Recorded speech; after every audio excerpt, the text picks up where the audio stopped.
Саламатсыздар урматтуу кесиптештер, бүгүн сиздер менен өзгөчө бир клавиша менен жакындан таанышабыз. Ал өзүңүздөр билгендей Win же Windows'дагы ушул 4 чарчы сүрөтү бар клавиша эмне үчүн керек? Көпчүлүгүңүздөр муну пуск менюсун ачканга жана жапканга деп түшүнөсүздөр. А бул клавишанын болсо иши аябай эле көп. Ал клавишалардын айкалышында иштейт. Мисалга, пуск менен Т-ны бассаңыздар, бүт баарык экранды свернуть этип берет. Кайра эле бассаңыздар, ошол эле экранды, акыркы иштетилген экранды кайра бизге ачып берет. Эгерде пуск менен латынча L тамгасын бассаңыздар, автоматтык түрдө компьютерди же ноутбукту блокировка кылып берет. Эгерде пуск менен R-ди бассаңыздар, бул выполнить менюсун же командный строканы чакырып бергенге жардам берет.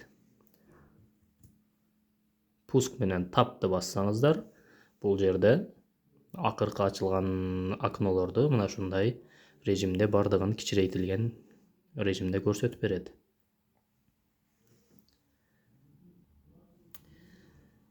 Эгерде ноутбугуңузда же компьютериңизде экранды запись кылыш керек болуп калса, анда ушул эле пуск менен Alt баскычын бирге басып, R деген латынча тамганы кошо бассаңыздар, компьютердин өзүнүн внутренний программасы бар, экранды запись кылат. Звугу менен видеону толук экранды запись кылып берүү мүмкүнчүлүгү бул операциондук системанын өзүндө каралган.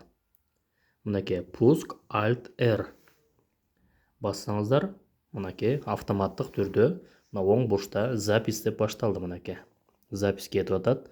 Биздин эмне иш аткарганыбыздын бүт бардыгын ушул жерге чыгып турат. Мынакей бассаңыздар, бүт баарын запись кылып кете берет. Бул запистин өзгөчөлүгү рабочий экранды пустой турган абалында запись кылбайт. Азыр мынакей Google Chrome'да турам мен. Свернуть этип койсом, запись токтойт. Автоматтык түрдө токтоп калат.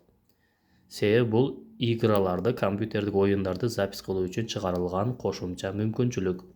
Рабочий столдо туруп алып эле бассам иштебей атат десеңиздер, анда өзүңүздөр карап көрүңүздөр. Бул кошумча программаларды ачканда гана иштейт.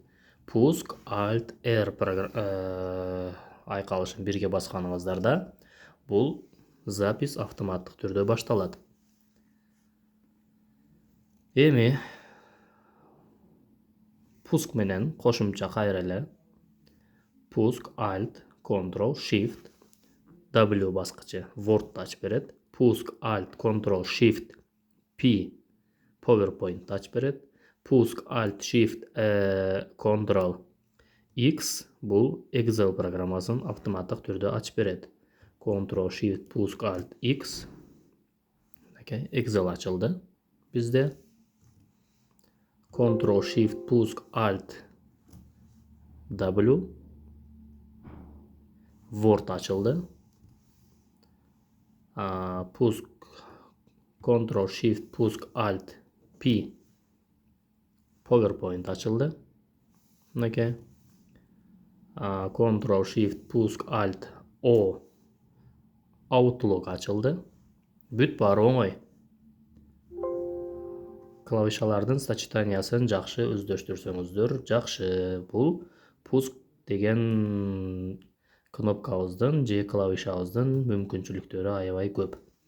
Бүгүнкү жетиштүү, калганын кийинки сабакта дагы улантабыз.